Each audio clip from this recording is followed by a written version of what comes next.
Bom, amigos do Ideal Espírita, este momento trazemos para vocês um assunto de suma importância para o conhecimento daqueles que tentam buscar respostas do dia a dia. Provações coletivas é o nosso tema deste momento. Quantas vezes perguntamos a nós mesmos, por que de tantas dores, de tantos sofrimentos aqui na Terra? E sabemos que muitas filosofias não puderam até o presente momento responder com tanta precisão. Mas a filosofia espírita, nós temos a certeza de que ela é capaz de poder responder com muita precisão, com muita racionalidade. Vejamos através das exposições aqui, em gravuras, em figuras, em textos, em vídeos, aquilo que realmente muitos de vocês está buscando, mas não está encontrando uma resposta satisfatória. Os fatos que aqui vamos apresentar, eles existem há 54 anos, aproximadamente. Nesse período, sucederam então vários fatos. Fatos estes que, para a surpresa de muitos, levou à indagação: por que tantos sofrimentos?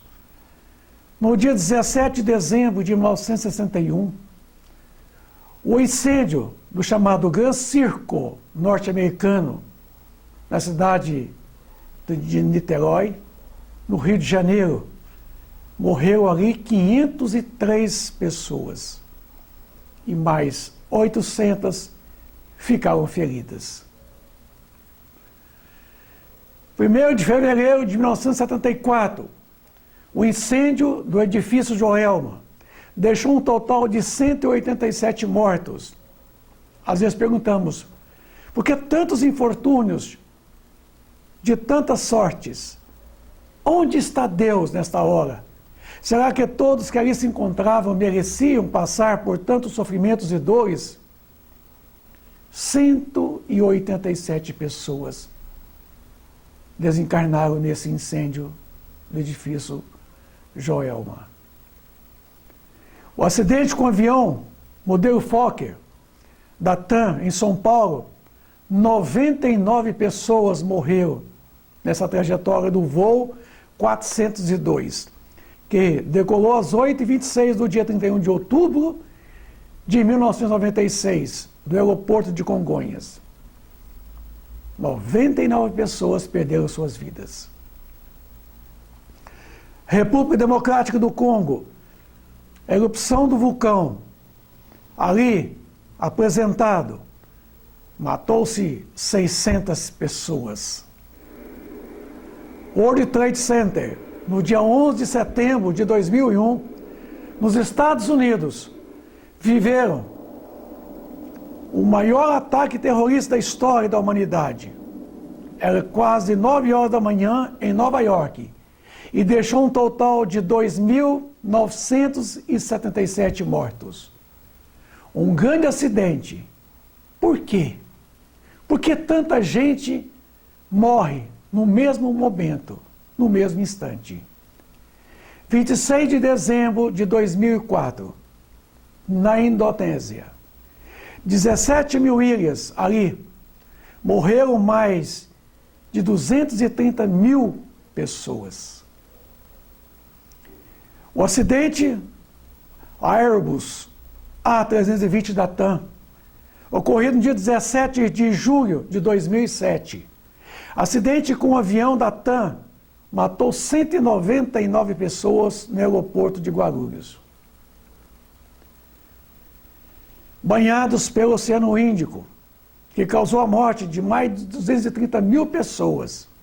Ali, 14 países sofreram a ação do tsunami que, na Indonésia, em Sri Lanka, na Índia, na Tailândia, sucumbiram essas pessoas. 12 de janeiro de 2010, mais de 230 mil pessoas morreram no Haiti.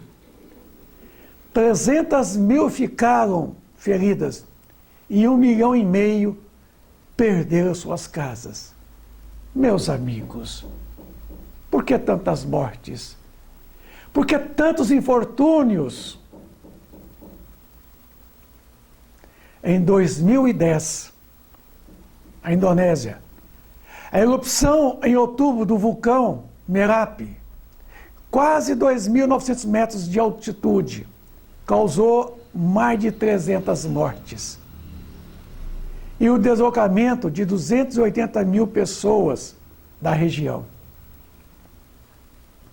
O grande terremoto do leste do Japão, no dia 11 de março de 2011, matou mais de 15.894 pessoas, confirmados, e mais 2.500 pessoas ficaram totalmente desaparecidas. Não se sabe até hoje. Na Boate Kiss, em Santa Maria, após a tragédia, em 27 de janeiro de 2013, mostra como ficou o local depois do incêndio que matou 241 pessoas e feriu mais de 600. Por quê? Essa é a sua pergunta, é a nossa pergunta. No dia 5 de novembro de 2015, o rompimento da barragem de rejeitos da mineradora Samarco, da cidade de Mariana, matou 19 pessoas e deixou centenas de pessoas desamparadas, sem moradia. No dia 29 de novembro de 2016, a queda do avião que transportava a delegação da Associação Chapecoense de Futebol, ocorrido ali, morreram 71 pessoas, dentre elas jogadores do time chapecoense.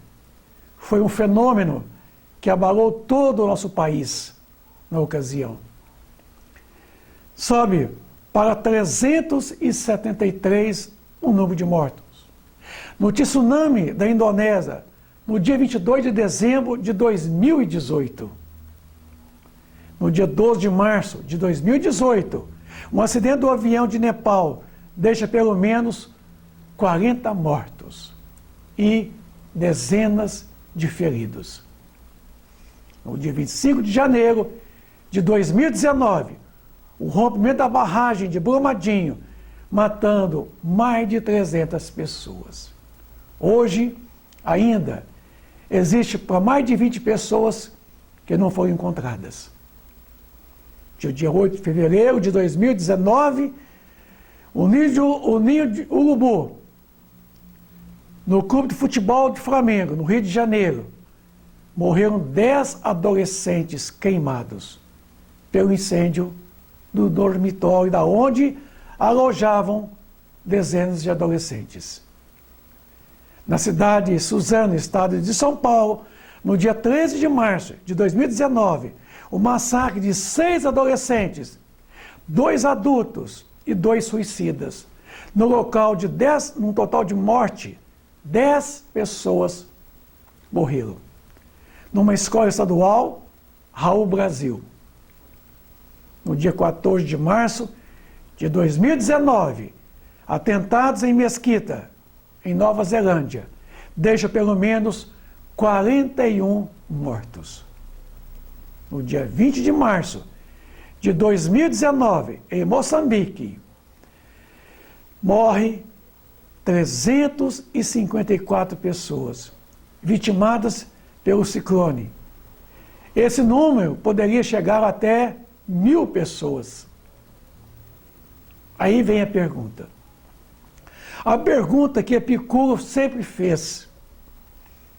Ou Deus quer eliminar o mal do mundo e não pode. Ou pode e não quer. Epicuro, o pai do materialismo, questiona acerca, cadê Deus? Né? Ele quer eliminar o mal do mundo, mas não pode. Ou Ou se pode, ele não quer. Se quer ou não pode, Epicuro disse que ele é impotente. E se pode ou não quer, é perverso. Será que Deus realmente seria perverso? Se não quer e não pode, é impotente e perverso. Se pode e quer, por que então não faz? Essa é a pergunta do materialista Epicuro. É a pergunta que muitos de vocês estariam fazendo. Por que tantos males? Por que tantos sofrimentos? Tantas dores? Tantos flagelos naturais na terra? Cadê Deus? Ele está aonde nesses momentos?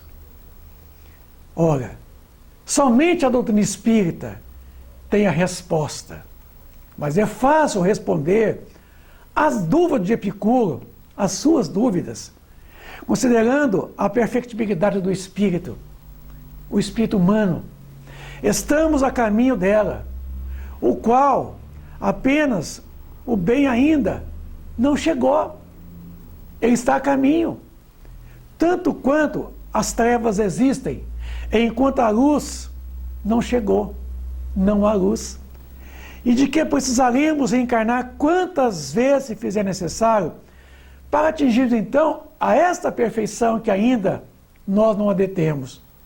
Esta é justamente a resposta que Epicuro não teve naquele tempo dele, porque a doutrina espírita ainda não existia, embora o espiritismo já estava presente. Mas a doutrina só veio no século XIX para interpretar todo o pensamento dos espíritos. Allan Kardec deixou um pensamento: nascer, viver, morrer, renascer ainda, progredir sempre, tal como é a lei.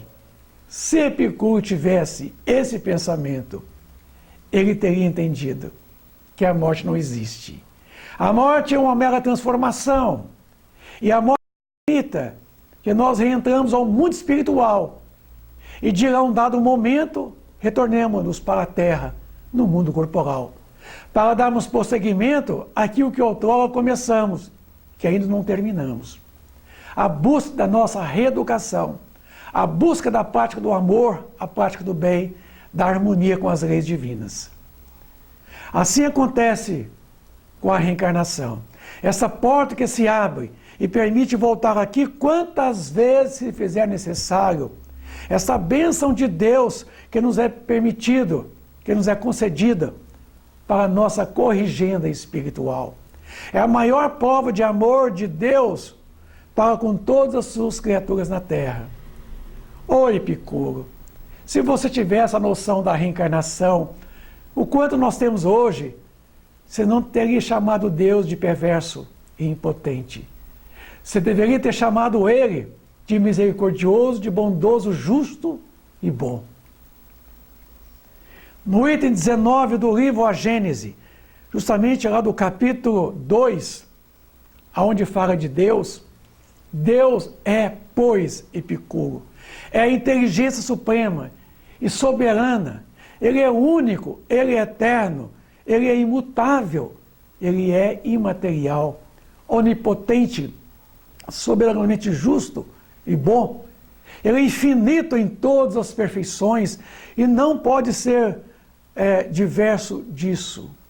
Ele é amoroso, Ele é misericordioso o tempo todo.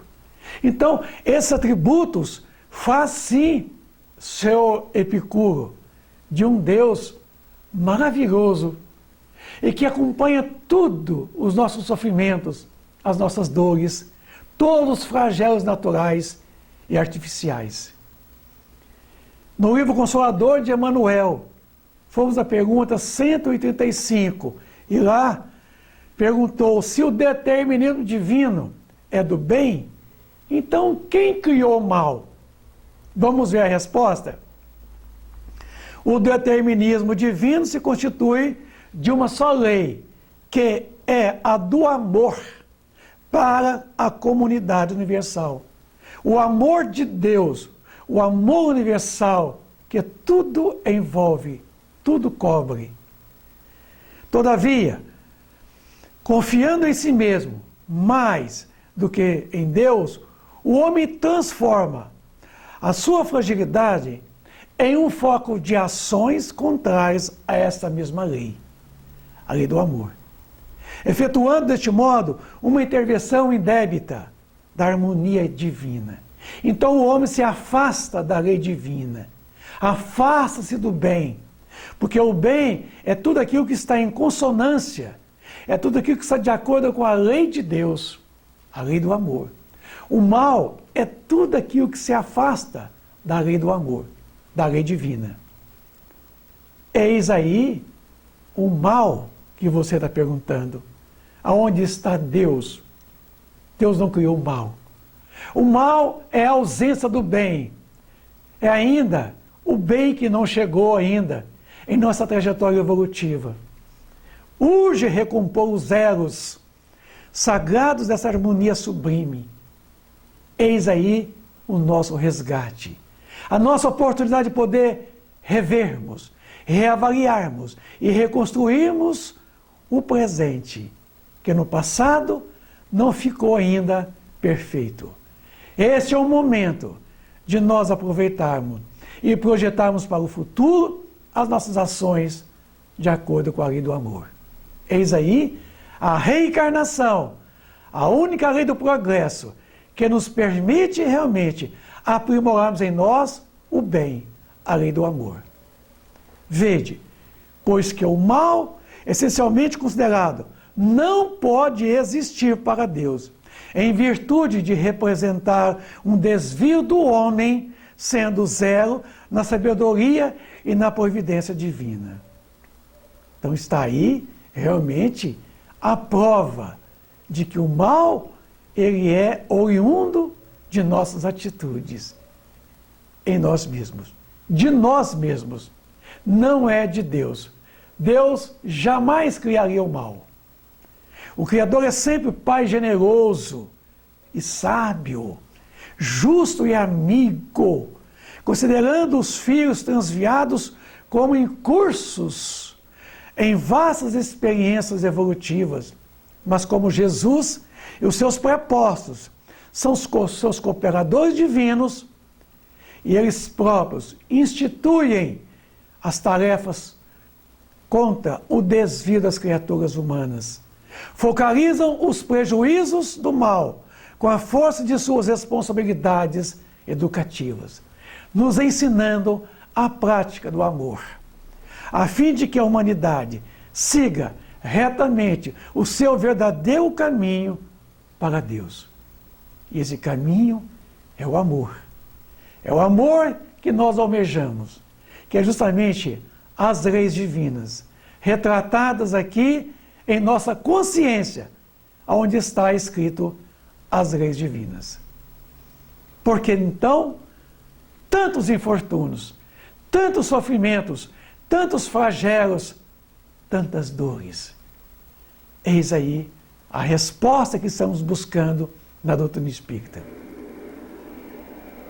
O Evangelho de Mateus, no capítulo 18, no versículo de 6 a 11 e 29 a 30, ai do mundo por causa dos escândalos, pois é necessário que venham escândalos, mas ai do homem por quem o escândalo venha. Por que Mateus preconizou essa ideia? Que ai do mundo por causa dos escândalos, porque é necessário que esse escândalo venham. Mas ai daquele por quem os escândalos venham.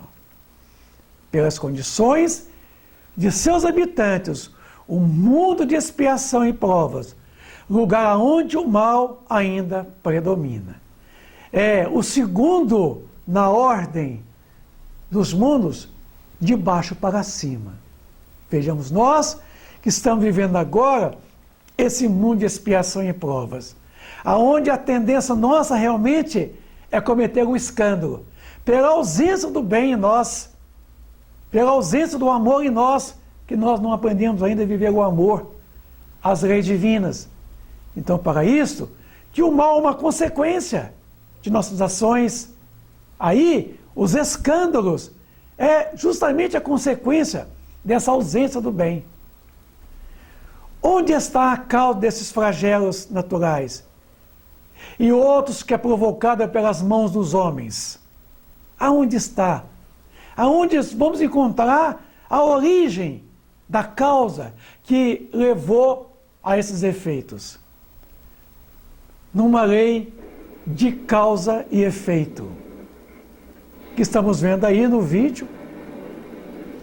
Quando um foguete sobe, uma força que o empurra para cima, que é a propulsão dele, há uma força que puxa para baixo, que é a gravidade, que empurra para baixo. Mas a propulsão é maior, vencendo a força da gravidade, numa razão de 11 km por segundo, que é essa força que faz com que o foguete arranca do solo e supera a gravidade da Terra. Lei de causa e efeito, assentada em cima do princípio da ação e reação, que estamos vendo. Ação e reação. Então, vejamos nós que a lei da ação e reação, ela é predominantemente sobre o princípio material. Mas sobre nós, essa mesma lei de ação e reação, ela é suave, ela é branda e ela é lenta.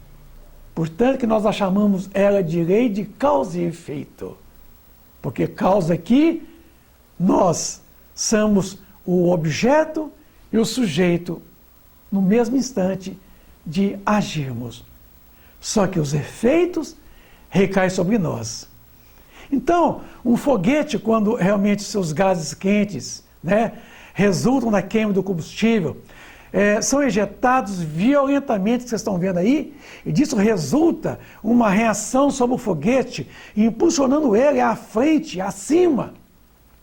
Uma mesma força de resistência da massa impede. Então, ação e reação.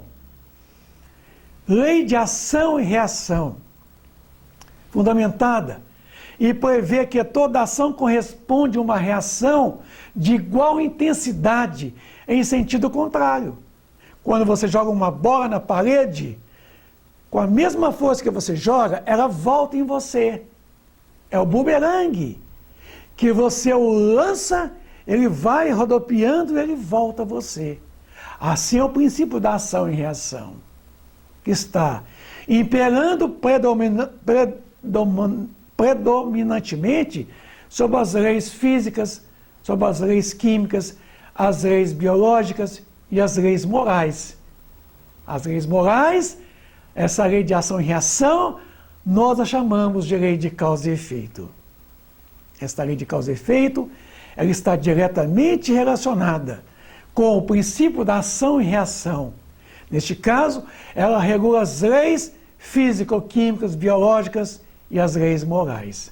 Por isso que, de acordo com o patamar da ação dessa mesma lei, esse único princípio do universo, regulando toda a harmonia do universo, entre o Criador e a criatura, o Criador e a criação, quer dizer, o Criador que é Deus, essa inteligência suprema, essa causa primeiro de todas as coisas, ele age na sua criação, e a criação reage ao Criador.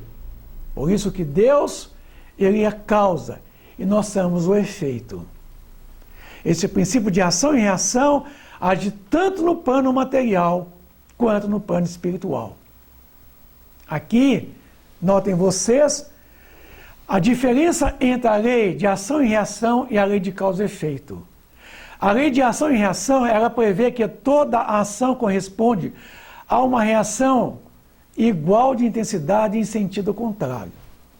É o foguete que sobe e uma força que puxa para baixo.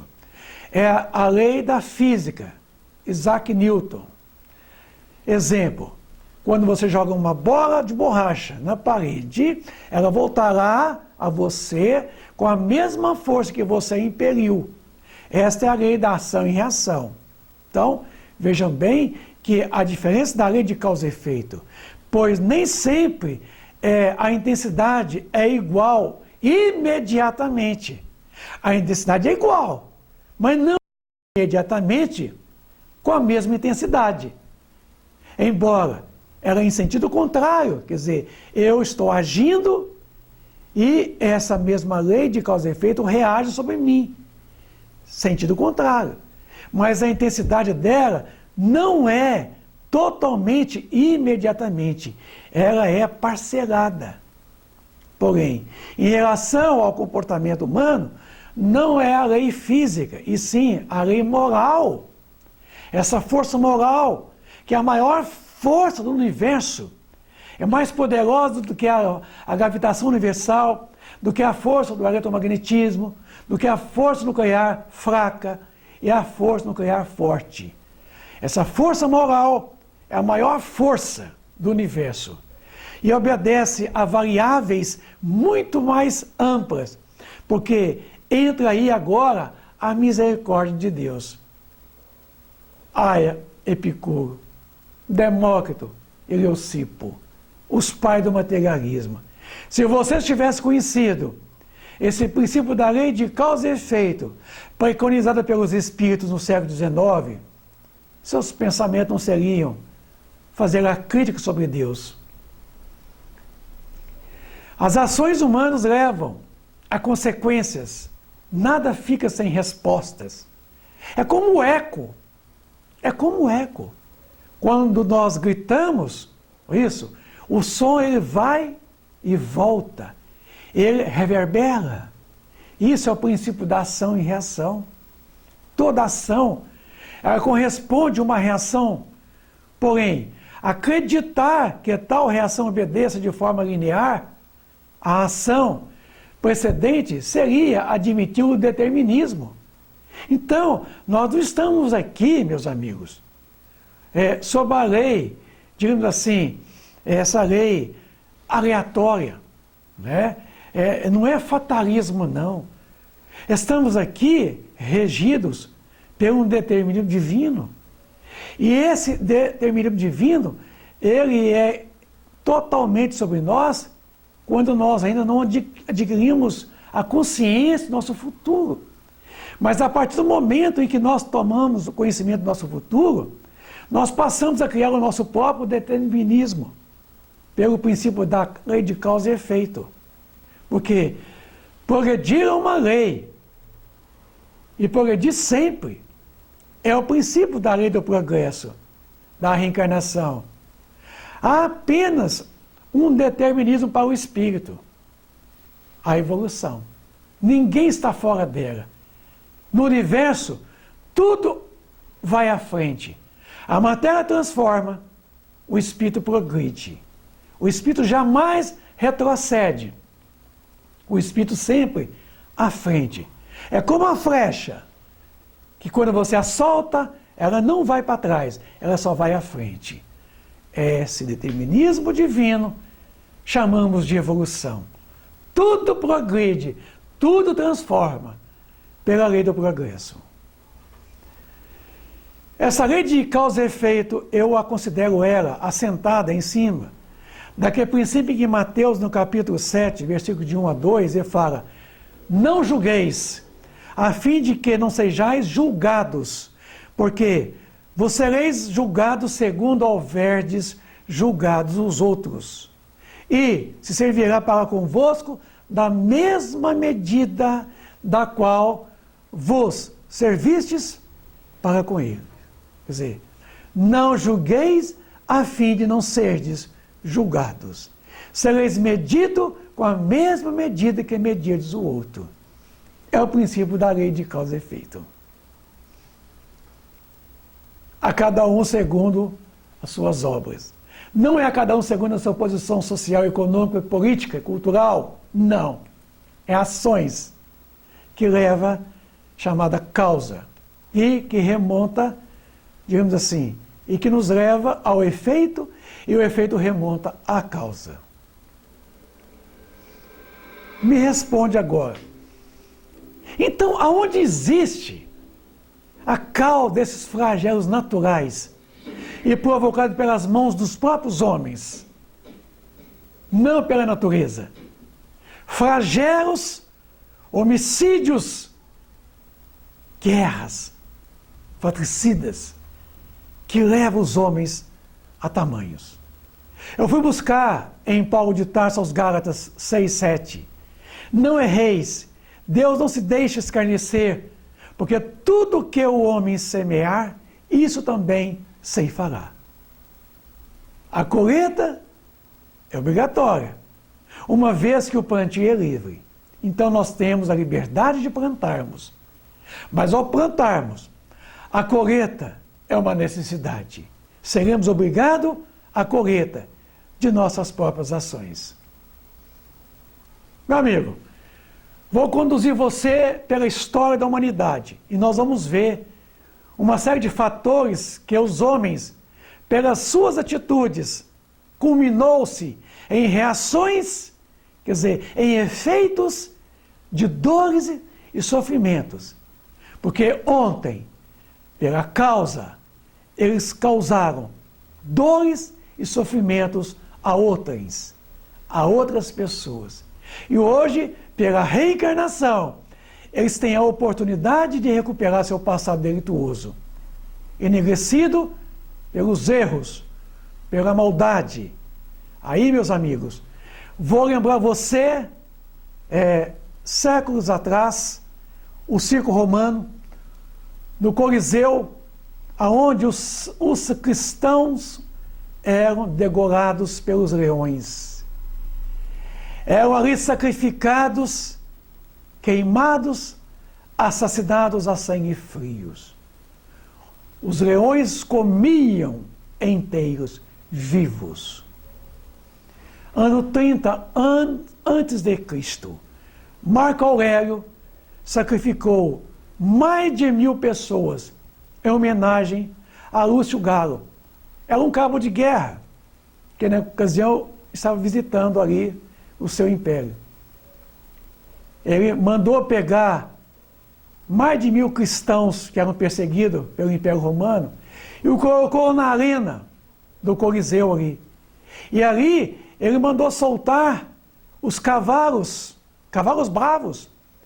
Esses cavalos, então, pisoteavam os cristãos e os matavam, massacrados. Isso levou, mais tarde, no ano de 1964, na cidade de Niterói, no Rio de Janeiro, a morte de mais de 500 pessoas, queimadas, pisoteadas umas pelas outras, quando o circo pan-americano foi incendiado por 2 homens e ali queimou-se e matou para mais de 500 pessoas. Esta é a resposta desse momento em que Marco Aurélio, aquele imperador, ele manda então matar mais de 1000 cristãos. Noite de São Bartolomeu. Vamos relembrar a história, meu amigo. Acontecimentos ao longo da história da humanidade para descobrirmos onde está a causa dos efeitos de hoje, que remonta hoje. No dia 24 de agosto de 1572, em Paris, o massacre da Noite de São Bartolomeu, o maior genocídio religioso da história entre católicos e protestantes.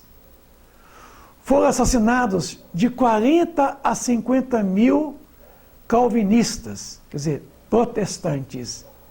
Uma luta, uma briga entre católicos e calvinistas, quer dizer, protestantes, para mais de 40 mil pessoas mortas, assassinadas. Quem governava a França naquela época, era o rei Carlos IX. Mas, como era pessoa de pulso fraco, que realmente não tinha muita atitude, o poder era sua mãe, Catarina de Médici. A rainha via com preocupação o crescimento muito grande desses calvinistas na França. E manda então massacrá-los, matá-los. E foi numa noite que marcou um marco na história de Paris, em França. A noite de São Bartolomeu. Foi no ano de 1095 que o Papa Urbano II proclamou a primeira das 8 cruzadas. Essas estenderam o século XI ao século XIII, época em que a Palestina estava sob o controle de turcos muçulmanos. 30 milhões de mortes são as provas claras, literais do obscurantismo, da corrupção da Igreja Católica, a Idade das Trevas. Podemos então afirmar a veracidade desses números que se pressupõe um verdadeiro holocausto foi promovido por parte do clero da Igreja Católica? Sim, com certeza. Porque ali foi realmente aquele momento ali em que se caçavam, se matavam nas fogueiras, nas guilhotinas e nas cordas no pescoço, o enforcamento. Meu amigo, relembrando a história ainda, Primeira Guerra Mundial, 1914 a 1918, morreram em torno de 9 milhões de civis e militares, massacrados. Onde está o resultado disso? Pense bem lá atrás, quando nós vimos ali aqueles vários acidentes flagelos naturais. Aonde estariam a causa desses flagelos? 9 milhões de criaturas numa Primeira Guerra Mundial. Cerca de 47 milhões de pessoas morreram em função da Segunda Guerra Mundial. 1939 a 1944. 47 milhões de criaturas. Cerca de 6 milhões de judeus perseguidos morreram na Segunda Guerra Mundial. Seus corpos eram queimados em fornos. Entraram ali para aqueles crematórios, segundo os alemães, para que as pessoas pudessem tomar banho.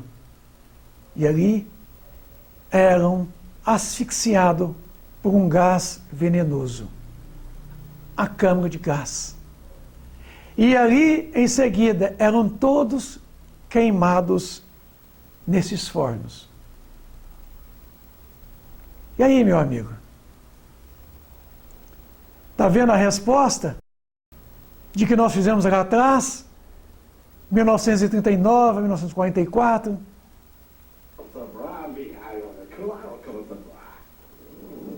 1949, Estados Unidos bombardeia Hiroshima e Nagasaki, matando mais de 200 mil pessoas. Primeiro, passou em Hiroshima, jogou uma bomba e matou milhares de pessoas. 3 dias depois, joga mais outra bomba sobre Nagasaki. Um total de mais de 200 mil pessoas foram queimadas, arrebatadas, espedaçadas. E aí? Guerra do Vietnã, 1959. As batalhas ocorreram no território do Vietnã do Norte, o Vietnã do Sul, Laos e Camboja. Morreram mais de 966 mil a 3 milhões de pessoas. Entre 240 mil a 300 mil cambojanos.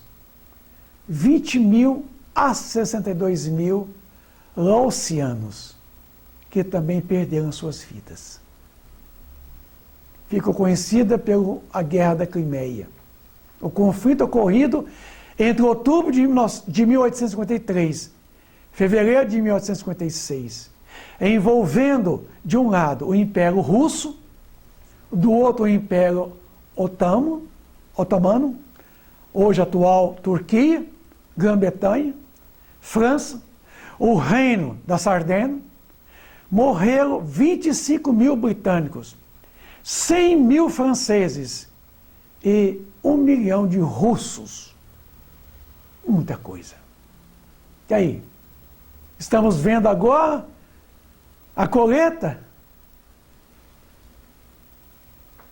a guerra do Iraque, que durou de 2003 a 2011, matou 2 milhões de soldados e civis. E aí, meus amigos, a mão do homem matando, agindo, lei de causa e efeito, retornando agora os processos separadores. Guerra da Síria, que dura 8 anos, já matou 500 mil de pessoas, denuncia a ONG. Guerra essa que o governo está por trás. Um governo tirano, rebelde, mau, causa desse mal todo na Síria. As revoluções sociais em vários países, inclusive nos últimos tempos, na Venezuela, centenas e centenas de pessoas mortas já foram mortas pelas mãos do governo deles. Fome, dores, sofrimento, pestes, sem nada para comer. Olha a tirania governando. Olha o resultado, meus amigos. Vamos raciocinar um pouco. Eu vou chamar a atenção sua, brasileiro. Guerra do Paraguai, 1864 até 1870. Também chamada Guerra da Tríplice Aliança. Brasil, Argentina e Uruguai. Com o Paraguai, né? Quanto os paraguaios, morreram em torno de 25 a 30 mil pessoas. Estamos resgatando até hoje, meus amigos, a Guerra do Paraguai. Brasil, Argentina, Uruguai. Eu não sei até quando vai esse resgate, mas que nós estamos buscando a reparação, estamos. 300 mil mortos na Guerra do Paraguai. Tem poucos anos. Aí, meus amigos, esse quadro. Em 9 mil anos, encarnaram na Terra 1 bilhão de pessoas. Só que, para o seu entendimento, meu amigo, em 162 anos, encarnaram na Terra 6 bilhões de criaturas. Então veja você que um prazo tão curto, de 168 anos, né, encarnou essa quantidade de pessoas. No ano de 1950 a 2005, encarnaram quase 4 mil pessoas. Da onde vieram essas criaturas? De outros orbes, certamente, né? E aqui encarnaram. Então vejam vocês que a Terra, né, em 9.850 anos, né, encarnaram somente esses 1.260 espíritos, né, durante esse período. E em que, em 10 mil anos, encarnaram 7 bilhões 595 milhões de criaturas na Terra, até o presente momento. Vieram da onde? Trazendo tamanhas atrocidades. Meu amigo, eu fui buscar em obras póstumas, através de Clélia do Plantier, o que são as provas coletivas. E ela nos explica a partir de então. O Espiritismo nos explica perfeitamente a causa dos sofrimentos individuais como consequências imediatas de faltas cometidas na existência precedente, quer dizer, no passado.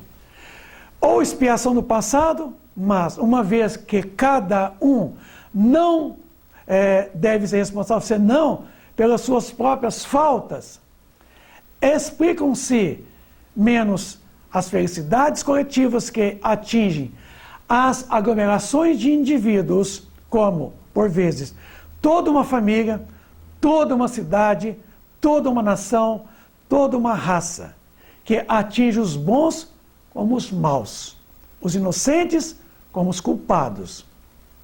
Todas as leis que regem o universo, meu amigo, quer sejam elas físicas ou morais, materiais ou intelectuais, foram descobertas, estudadas, compreendidas, procedendo do estudo e da individualidade, o da família e de tudo o conjunto, generalizando gradualmente e contratando-lhe a universalidade dos resultados. Então, as ações coletivas levam aos resultados coletivos, à reparação coletiva. Ocorre o mesmo hoje com as leis que estudam o Espiritismo. As leis físicas, leis químicas, leis biológicas e leis morais. Vos faz conhecer, podeis aplicar sem medo de errar as leis que regem a família, a mesma lei que rege a nação, rege as raças, o conjunto de habitantes dos mundos que são individualidades coletivas e individuais. Então as leis, elas imperam sobre o ser, sobre o agrupamento, sobre raças, sobre etnias, sobre continentes.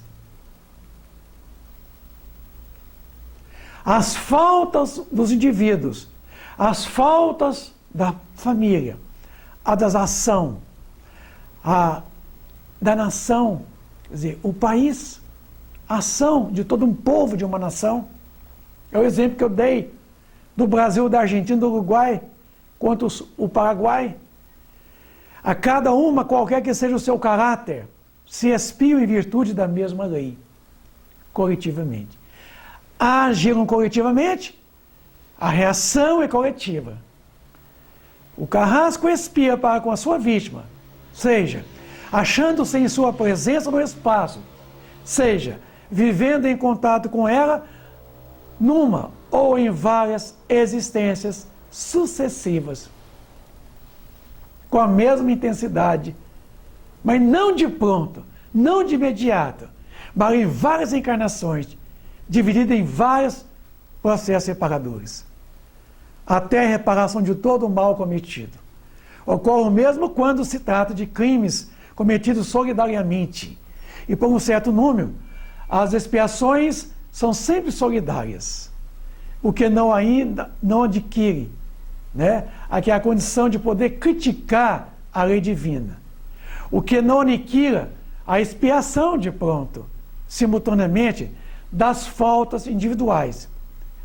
As faltas vão sendo reparadas na medida em que nós temos as forças suficientemente para suportá-las. Porque Deus não coloca fardo pesado em ombros fracos. Em todo homem há 3 caracteres: o do indivíduo, o do ser em si mesmo e o do membro de família. E, enfim, o de cidadão. Sob cada uma dessas 3 faces, pode ser criminoso ou virtuoso. Quer dizer, pode ser virtuoso como pai de família, ou ao mesmo tempo, criminoso como cidadão, e reciprocamente. Daí as situações especiais que lhes são dadas em suas existências sucessivas. Salvo exceção, pode-se admitir como regra geral que todos aqueles que têm uma tarefa comum, reunidos numa existência, já viveram juntos para trabalharem pelo mesmo resultado e se acharão reunidos ainda no futuro, até que se tenha alcançado o objetivo, quer dizer, expiado o passado ou cumprido a missão que lhe foi outorgada e que foi aceita por si. Graças ao Espiritismo, compreendeis agora a justiça das provas, que não resulta dos atos da vida presente, porque já vos foi dito que é a quitação de dívidas do passado, porque não ocorreria o mesmo com as provas coletivas, porque toda expiação, meu amigo, relaciona ao passado. As provas com relação ao presente e o futuro. E as provas expiatórias sempre é reparação, sempre é o passado delituoso, né? Se nós podemos falar que a quitação das dívidas do passado, porque não ocorreria o mesmo com as provas coletivas, individualmente, coletivamente, expiamos. Por isso que é imperioso sabermos que erramos juntos, reparamos juntos. Dissesses que as infelicidades gerais atingem o inocente como culpado. Mas sabeis que o inocente de hoje pode ter sido o culpado de ontem? Você sabe? Pode. Que tenha sido atingido individualmente ou coletivamente, é que o mereceu. Ele pode ser inocente aqui agora, nesse presente momento, mas está aqui agora reparando um mal com relação ao passado. Pode ser bonitinho aqui, belezinha, pode ser uma pessoa de boas atitudes, mas o passado, como é que está? Está nele ainda. Precisando trazer ao presente. Não, o passado é imexível, ninguém muda ele. Só podemos mudar o presente, porque o futuro ainda não existe. O futuro depende do presente. E o passado, ele não existe mais. Ele ficou no passado. Só podemos no presente. Então é no presente é que nós construímos novamente as nossas atitudes boas, que não foram bem no passado. Então, meus amigos, é assim que funciona, individualmente e coletivamente. E, depois, como dissemos, a falta do indivíduo, do cidadão, a expiação de uma não livra da expiação das outras, porque é necessário que toda dívida seja paga até o último centil, até o último centavo. As virtudes da vida privada não são as da vida pública. Um é que é excelente cidadão, pode ser muito mau pai de família. E outro, que é um bom pai de família, pobre e honesto em seus negócios, pode ser um mau cidadão, ter soprado o fogo da discórdia, oprimido o fraco, manchado as mãos em crimes de lesa sociedade. Então veja você. São essas faltas coletivas que são expiadas coletivamente pelos indivíduos, que para eles concorreram, os quais se reencontram para sofrer juntos a pena de talião, ou ter ocasião de reparar o mal que fizeram, provando o seu devotamento à coisa pública, socorrendo e assistindo àqueles que outrora maltrataram. O que é incompreensível, inconciliável com a justiça de Deus, sem a preexistência da alma. Ou se torna claro e lógico pelo conhecimento dessa lei. É só conhecer. A gente passando a entender aonde está realmente essa justiça divina. A solidariedade, que é o verdadeiro laço social, não está, pois, só para o presente. Ela se estende no passado e no futuro, uma vez que as mesmas individualidades se encontraram, se reencontram e se reencontrarão para subirem juntas na escala do progresso, prestando-se concurso mútuo, um o outro a todos. Eis que o Espiritismo faz compreender, pela equitativa lei da reencarnação e a continuidade das relações entre os mesmos seres. Claire Duplantier, o Espírito maravilhoso. Livro dos Espíritos, pergunta 737. Com que fim infere Deus a humanidade por meio de flagelos destruidores?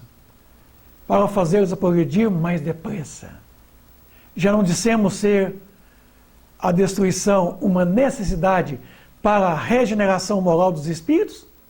Que em cada nova existência sobe um degrau na escala do aperfeiçoamento? Precisa que veja o objetivo, para que os resultados possam ser apreciados. Somente do vosso ponto de vista pessoal, os apreciais. Daí vem que os qualificais de flagelos, prejuízos, por efeitos do prejuízo que vos causam. Prejuízos puramente materiais.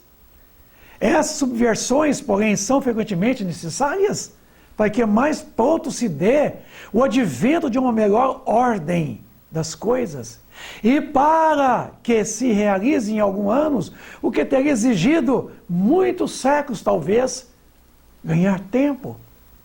Porque a destruição é sinônimo de transformação. Às vezes se faz necessário de súbito uma grande transformação, para que nós ganhemos tempo, porque demoraria muito para fazer uma trajetória. Aí sofreríamos muito mais, porque é proporcional ao sofrimento. Sofreremos enquanto durarmos no erro. 738 do Livro dos Espíritos. Para conseguir a melhora da humanidade, não podia Deus empregar outros meios que não os flagelos destruidores? Pode, e os emprega todos os dias, pois que deu a cada um os meios de progredir pelo conhecimento do bem e do mal. O homem, porém, não os aproveita desses meios, que é o conhecimento da verdade, das leis divinas. Necessário, portanto, se torna que seja castigado no seu orgulho, na sua vaidade, no seu egoísmo, e que ele se faça sentir a sua própria fraqueza. 738A do Livro dos Espíritos. Mas, nesses flagelos, tanto sucumbe o homem de bem, como o perverso. Será justo isso? Deus castigar o injusto e o justo? Durante a vida, o homem tudo refere ao seu corpo. Entretanto, de maneira diversa, pensa depois da morte. Ora, conforme temos dito, a vida do corpo bem pouca coisa é. Como espírito, ele pensa muito diferente de como homem. Como homem, estamos presos às convenções humanas, etiquetas, às honrarias, à virtualidade do mundo. Um século no vosso mundo não passa de um simples relâmpago na eternidade. Logo, nada são os sofrimentos de alguns dias ou de alguns meses, do que tanto vos queixais. Então, às vezes, na matéria, no mundo corporal, no corpo físico, a gente sofre. Mas o que é esse sofrimento perante a felicidade eterna? Nada. Representa o ensino que se vos dá e que vos servirá para o futuro, no nosso futuro. Os espíritos que preexistem e sobrevivem a tudo formam o mundo real. Lá na pergunta 85, fala de que esse nosso mundo aqui agora, o corporal, ele é virtual. Mas o mundo espiritual é o mundo real. Ele é pré-existente, ele é pós-existente. De que esse mundo aqui virtual poderia deixar de existir, esse mundo corporal. Mas que o mundo espiritual, ele permaneceria. Ele pré e pós existiria. Esses, os filhos de Deus, e objeto de toda a sua solicitude, da sua misericórdia. Deus é apaixonado comigo, com você, amigo. Os corpos são meros disfarces com que eles aparecem no mundo. Vou dar um exemplo. Por ocasião das grandes calamidades que dizíamos os homens, o espetáculo é semelhante ao de um exército cujos soldados, durante a guerra, ficassem com seus uniformes estragados, rotos ou perdidos. O general se preocupa mais com seus soldados do que com seus uniformes. Então Deus se preocupa muito mais com a gente, nós, o espírito, a alma, do que com a nossa vestimenta, o corpo físico. Tá? Tem os flagelos destruidores utilidade do ponto de vista físico? Não obstante os males que ocasionam? Pergunta 739 do Livro dos Espíritos. Tem, muitas vezes, mudam as condições de uma região, de uma localização, mas o bem que deles resulta, só as gerações vindouras os experimentam. Se a Terra hoje está conforme está hoje, foi graças às grandes comoções geológicas, aos vulcões, aos terremotos, em que o relevo da Terra mudou consideravelmente. Mas precisou séculos, milhares de anos, para que essas grandes comoções geológicas levassem um resultado tão proveitoso quanto é hoje a superfície da Terra. 740 do Livro dos Espíritos. Não serão os flagelos igualmente provas morais para o homem? Por porem no abraços com os mais aflitivas necessidades? Os flagelos são provas de que dão ao homem ocasião de exercitar a sua inteligência, de demonstrar sua paciência e resignação ante a vontade de Deus, e que ele oferece ensejo de manifestar seus sentimentos de abnegação, de desinteresse e de amor ao próximo. Se o não domina o próprio egoísmo. Então veja que depois de uma grande comoção social, as pessoas ficam mais solidárias. As pessoas buscam mais a praticar a caridade e o amor ao próximo, a sentir a dor do próximo. Aí vem a solidariedade, isso. Vem realmente essas chamadas comoções solidárias do país no mundo. 741 do Livro dos Espíritos. Dado é o homem conjurar os flagelos que o afligem? Questionar? E aí, meu amigo? Em parte não, porém, como geralmente o entendeu e como nós entendemos. Muitos flagelos resultam da imprevidência do homem. À medida que adquire conhecimentos e experiência, ele os vai podendo conjurar. Isto é, prevenir, se ele sabe pesquisar as causas. Então a maioria desses flagelos aí são provocados. Né? As grandes guerras, o genocídio, que já falamos aqui, da Noite de São Bartolomeu, da Primeira Guerra Mundial, da Segunda Guerra Mundial, da Guerra da Crimeia, são flagelos que os homens provocaram com as próprias mãos. Agora, veja você, a nossa imprevidência. Agora, nós podemos realmente conjurar, blasfemar contra o nosso Criador e dizer que ele não é bom? Quem aqui neste caso procurou erro humano? Por quê? Por falta de combustível, por egoísmo, né? Não colocar combustível num avião suficientemente porque o gasto é alto em relação ao resultado. O avião caiu, matou dezenas de jogadores, quase 80 pessoas. Contudo, entre os males que afligem a humanidade, alguns há de caráter geral nos decretos. Contudo, entre os males que afligem a humanidade, alguns há de caráter geral, que estão nos decretos da providência, e dos quais cada indivíduo recebe mais ou menos o contragolpe. Quer dizer, o resultado é o eco, né? É o bumerangue que você joga, ele vai e volta. Lei de ação e reação que eleva a lei de causa e efeito em nossas atitudes. Atitudes do espírito, da alma. A esses nada pode o homem opor, e não ser a submissão à vontade de Deus. Esses mesmos males, entretanto, eles muitas vezes os agravam pela sua negligência.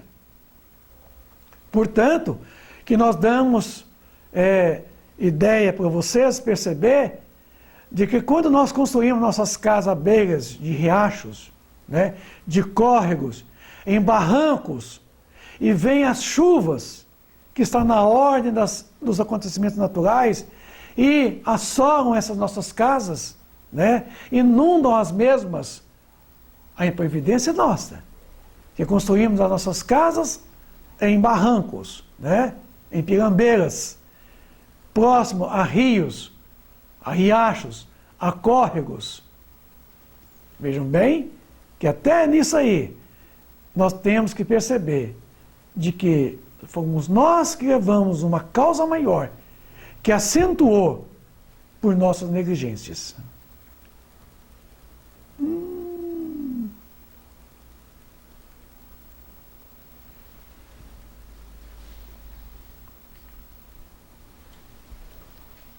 E aí?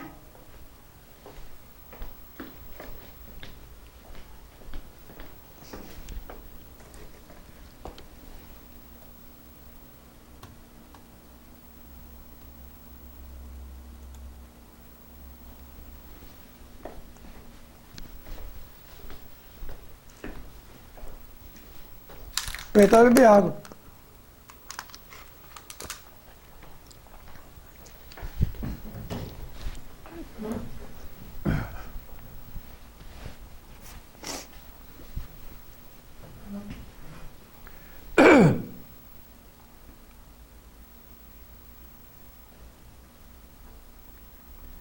Na primeira linha dos flagelos destruidores naturais, independentes do homem, devem ser colocados a peste, a fome, as inundações, os intempéries fatais, as produções da terra. Não tem, porém, o homem encontrado na ciência, nas obras de arte, no aperfeiçoamento da agricultura, no afloramento, nas irrigações, no estudo das condições higiênicas, meios de impedir, ou quando menos, de atenuar muitos desastres, nos foi dada a inteligência para isso. Não é isso? Nós não estamos aqui condenados a provações, não. Estamos aqui sob provações, não é para permanecermos no sofrimento, na dor, não. É para superarmos pelas provações. É para sairmos da condição. Por isso que nos é dada as provas. As provas é para ser vivida, é para ser superadas, não é para ser vividas linearmente, não. É para sairmos dela. Certas regiões outrora assoladas por terríveis flagelos não estão hoje preservadas deles? Por exemplo, no Japão, é comum hoje construirmos edifícios sobre amortecedores, porque quando vem os terremotos, os prédios balançam. Olha a inteligência humana, superando, quer dizer, os intempéries, superando os flagelos naturais. Quer dizer, não está eliminando, mas está atenuando os efeitos. Que não fará, portanto, o homem pelo seu bem-estar material, quando souber aproveitar-se de todos os recursos de sua inteligência, e quando os cuidados de sua conservação pessoal souber aliar o sentimento de verdadeira caridade para com seus semelhantes. Então imagina você, não é isso? O homem que tanto busca, né, o seu bem-estar pessoal. E se eu puder dividir com o teu semelhante, né, aproveitar todos os recursos da nossa inteligência e trabalharmos pelo bem-estar social, humanitário. Meus amigos, eu fui no livro Consolador de Emmanuel, na pergunta 250, e ali encontrei respostas maravilhosas. Chico perguntou a Emmanuel, como se processa a aprovação coletiva? Emmanuel nos respondeu, na aprovação coletiva, verifica-se a colocação de tudo numa completa ordem das coisas. Porque nessa aprovação coletiva é a convocação dos espíritos encarnados, participantes do mesmo débito, das mesmas atitudes, com referência ao passado delituoso e obscuro. É de causa e efeito. Pelos efeitos de hoje, remonta-se à causa, passado. O mecanismo da justiça, na lei das compensações, funcionam, então, espontaneamente, através dos prepostos do Cristo, que convocam os comparsas na dívida do pretérito para os resgates em comum. Razão porque, muitas vezes, intitulais, dolorosos acasos, as circunstâncias que reúnem as criaturas mais dispares no mesmo acidente, que lhe ocasiona a morte do corpo físico ou as mais variadas mutilações no quadro dos seus compromissos individuais. World Trade Center, 2.977 mortos. Lá no passado. Lembra? A noite de São Bartolomeu, o massacre. A morte violenta proporciona aos desencarnados sensações diversas da chamada morte natural? Chico perguntou a Emmanuel no livro Consolador, da pergunta 152. A morte violenta proporciona aos desencarnados sensações diversas da chamada morte natural. Veja o fenômeno da morte.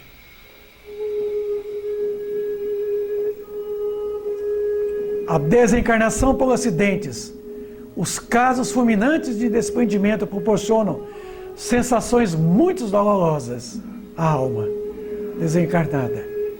Em vista da situação de surpresa ante os acontecimentos supremos e irremediáveis.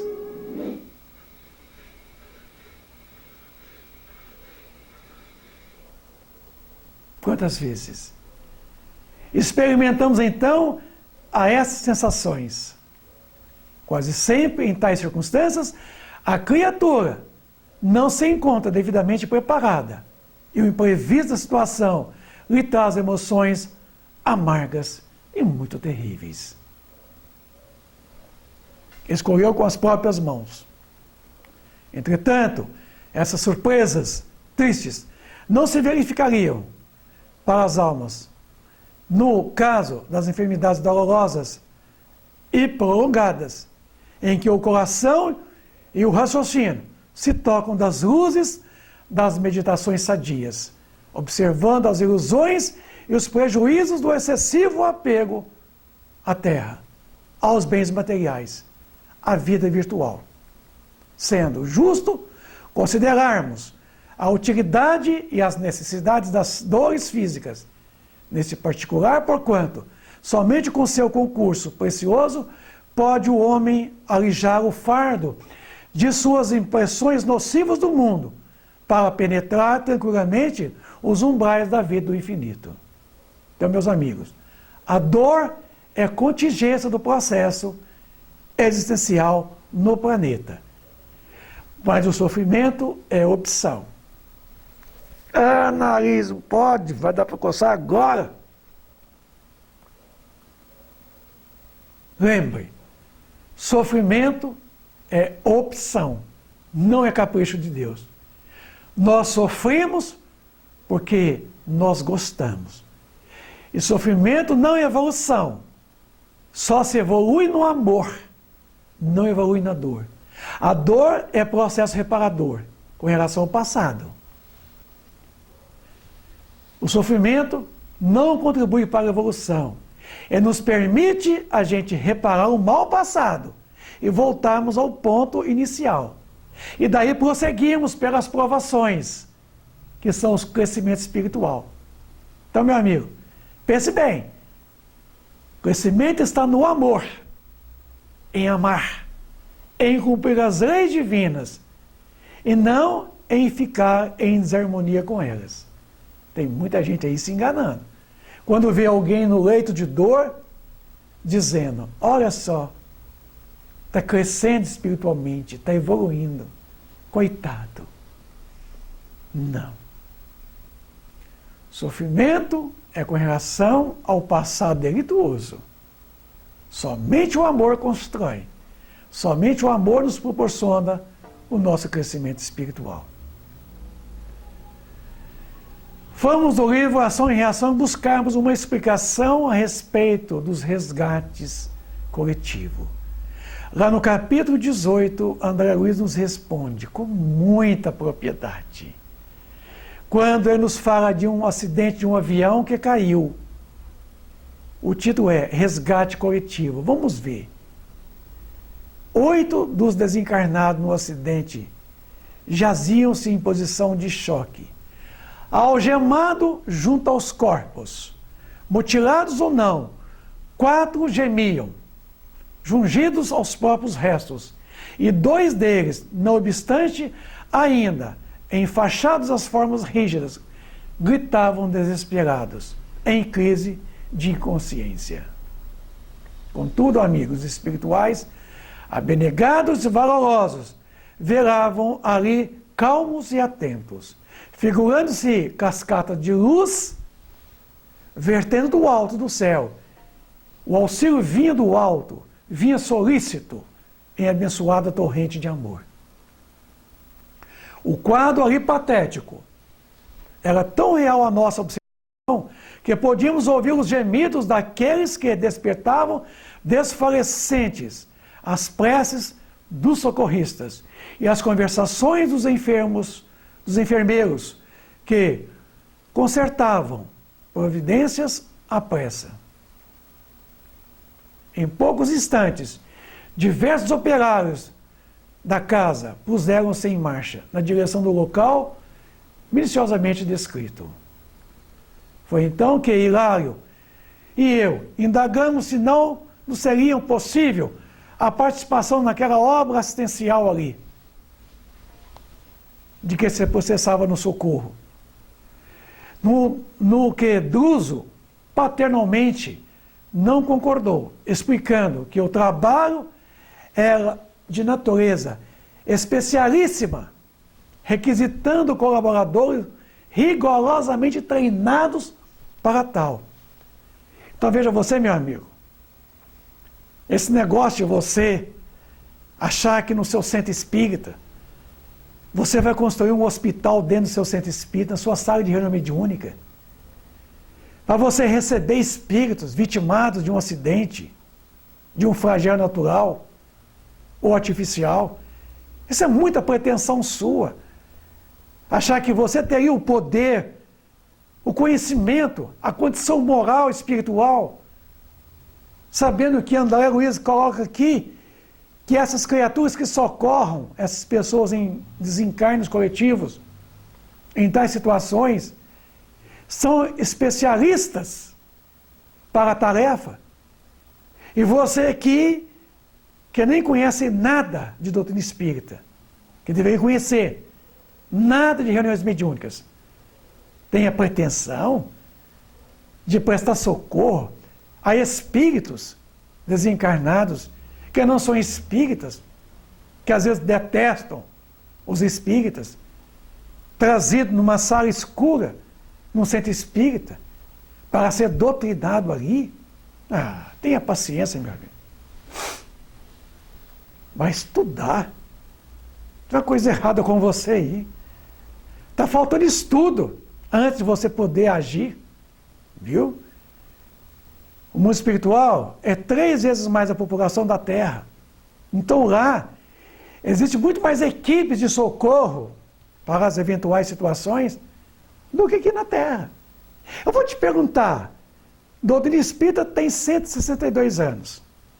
Hoje é junho de 2019. Tem 162 anos. Há 163, há 200 anos atrás, como é que se fazia então com esses espíritos encarnados aqui? Que eu já mostrei ao longo da história da humanidade, quantos já foram, quer dizer, as mortes coletivas. Como é que se fazia com esses espíritos? Mas não tinha centro espírita. Centro espírita tem 160 anos. Então, para de pretensão, para de bobeira, deixa de ser bobo, enganador, entende? Fazer um de bonzinho, achar que você é um expert, o máximo, fazer da sua casa um hospital de socorro, deixa ao cuidado da espiritualidade, meu amigo. São preparados, têm condição moral, têm conhecimento, especialista em lidar com criaturas dessa ordem, dessa natureza. Eu vou te falar mais. Uma mulher dá à luz a uma criança no hospital. E ela faz uma cesárea, não é isso? Ou um parto normal. Ao terminar então o parto, ela já sai do hospital, né? E já vai a pé para casa. E chega em casa, ela já vai para o fogão, faz comida, lava roupa, não é isso? É isso, meu amigo. Ela não requer um período de repouso para o refazimento, os cuidados necessários para o seu refazimento, para a cura. Veja bem, uma criatura que passa por um processo de morte coletiva, olha a perturbação espiritual dela. Então, para você entender a perturbação espiritual, eu vou recomendar você pegar o Livro dos Espíritos, a pergunta 154 a 165, para você entender o que é perturbação espiritual após a morte do corpo físico. Pega o capítulo 1 da segunda parte do livro, o que é o céu e o inferno, de Allan Kardec, você vai entender o que é a morte, a perturbação além da morte do corpo físico, que ela dura horas, dias, semanas, meses, anos, para o seu conhecimento, amigo. O socorro no avião ali sinistrado, né, o exemplo do André Luiz, é distribuído indistintamente, contudo, não podemos esquecer que o desastre é o mesmo para todos os que tombaram. A morte é diferente para cada um que estava ali. O acidente é um só. O fenômeno do acidente social é um só. Né? Cai, arrebentam tudo. Mas a morte é interpretada, é sentida indiferentemente a cada um. Cada um terá o seu condição de poder entender aquele momento ali, de poder sentir. É condição moral, é condição espiritual que vai denotar o maior e o menor grau de perturbação espiritual, porque todos nós passamos pela perturbação espiritual, que dura horas, dias, meses, semanas e anos. Então, a diversidade é muito grande. No momento serão retirados da carne tão somente aqueles cuja vida interior lhes outorga a imediata liberação, que permite, que entende, que está de acordo. Quanto aos outros cuja situação presente não lhes favorece o afastamento rápido da armadura física, do corpo físico, permanecerão ligados por mais tempo aos desejos que eles são, que não lhes diz respeito, aliás. Quer dizer, aos despojos que lhes dizem respeito. Né? Quantos dias, exclamou meu colega, incapaz de conter a emoção de que se via possuído? Depende do grau de animalização dos fluidos que lhes retém o espírito. A atividade corpórea, respondeu o mentor. Quer dizer, vai depender do grau de apego material, certo? De materialidade aos bens materiais. Tá? Porque o perispírito é muito pesado, retém muito fluido vital do corpo físico. Então, esse desprendimento, ele é muito lento, ele não é brusco, não pode ser brusco. Tá? Então, vai depender demais desses fluidos que ainda permanecem a nível de perispírito e corpo físico e perispírito. Né? Retendo o espírito ali. Então não tem como você cortar isso de forma brusca. Né? Temos que respeitar o tempo da liberação do fluido vital, né? Deixando o corpo, então, desvinculado, né? Do espírito. Alguns serão detidos por algumas horas, outros talvez por longos dias. Quem sabe? Corpo inerte nem sempre significa libertação da alma. O gênero de vida que alimentamos no estágio físico dita as verdadeiras condições da nossa morte. Então, quer saber como é que você vai passar pelo fenômeno da morte? Como é que vai morrer o teu corpo?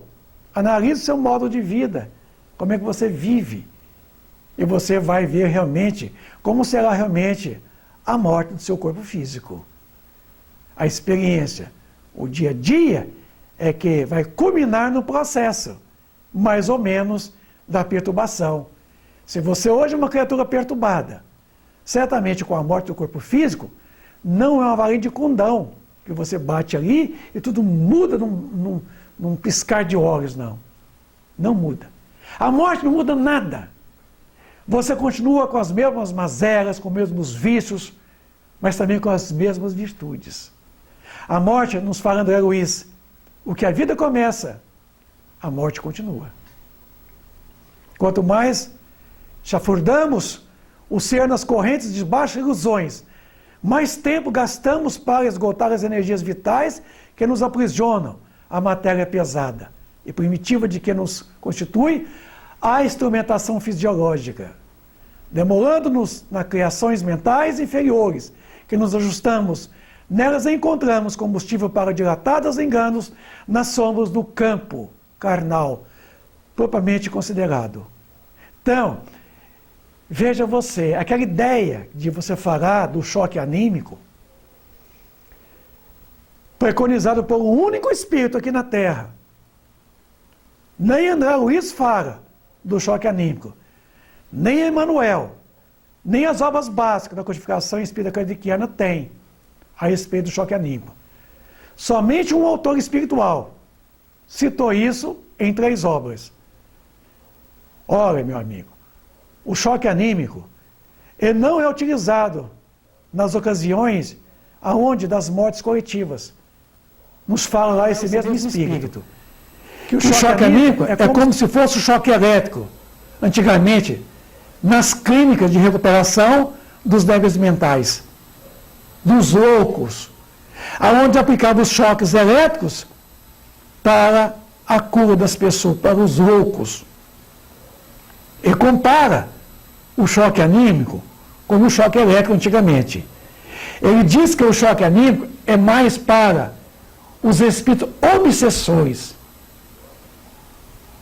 certo? Para poder provocar neles o afastamento do obsediado. Se pega essa tecnologia com relação aos espíritos sofredores, maledicentes, obsessores. E não esses que passam por situações tão desastrosas que é os desencarnes coletivos, as provações coletivas. E quanto mais nos submetamos às disciplinas do Espírito que nos aconselham equilíbrio, sublimação, mais amplas facilidades conquistaremos para a exoneração da carne, em quaisquer emergências, de que não possamos fugir por força dos débitos contraídos perante a lei. Assim é que morte física não é o mesmo que emancipação espiritual. Né? Quer dizer que morrendo o corpo não quer dizer que emancipou, que desencarnou. Não. Né? Às vezes morre o corpo e o espírito não desencarna, quer dizer, não desapega. Não deixa nem sequer os despojos mortais. Tem muitos que desencarnam muito antes que o corpo morre. Mas tem muitos que o corpo morre e leva décadas para poder desencarnar. Isso, no entanto, considerei, não quer dizer que os demais companheiros acidentados estarão sem assistência, embora coagidos a temporária detenção nos próprios restos. De modo algum, ajuntou o amigo generoso. Ninguém vive desamparado. O amor infinito de Deus abrange o universo. Os irmãos que não se demoram, enredados em mais baixo teor de existência física, né? Em experiências na carne, no mundo físico, compreenderão gradativamente o socorro que se mostram capazes de poder receber. Então, eles vão poder aguardar o momento de cada um. Vou dar um exemplo. O próprio André Luiz, ele demorou 8 anos no umbral. Por que o Alexandre não foi lá e resgatou ele antes? Enquanto o André não entendeu, compreendeu do que se passava com ele, redimiu, resignou, ele não foi resgatado. Por que não resgataram o André Luiz antes dos 8 anos? Cada um tem seu tempo. E cada um desses, nas provações coletivas, nas mortes coletivas, terá o seu tempo que elegeu durante a existência corporal. Do apego e do desapego material. A única coisa, meu amigo, que eu digo para você, que nós podemos fazer por esses irmãos falecidos, por esses acidentes coletivos, nessas provações coletivas, desses resgates coletivos, tão trágicos, tão violentos, bruscos, é somente vibrações de amor, vibrações de paz, de harmonia, vibrações de luz, vibrações de consolo, de reconforto, por eles, os seus familiares, os seus parentes. Orar por eles, todos os dias, vibrar por eles e pelos seus respectivos familiares, que também sofrem com a perda dos entes queridos. É isso, meu amigo. Eu e você não pode fazer nada materialmente falando para eles. Como eles também não podem fazer por nós materialmente falando. Nós só podemos fazer por eles espiritualmente, moralmente. É o desejo, é o bom pensamento em relação a eles. É isso que eu devo fazer, que você deve fazer. E não ficar aí perdendo tempo, né?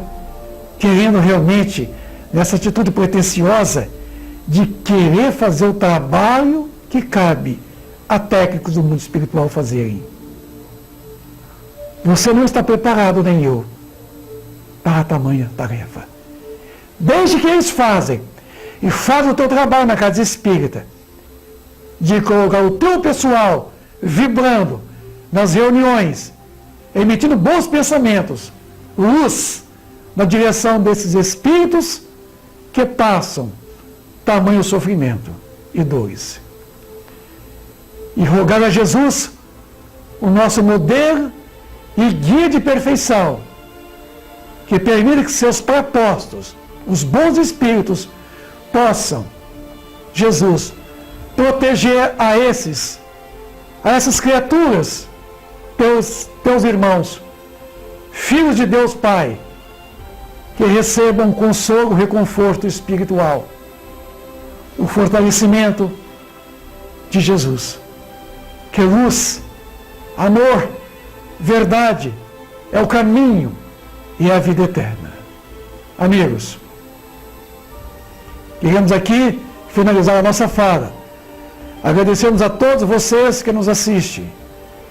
Desejamos a todos muita paz, muita luz, muita felicidade.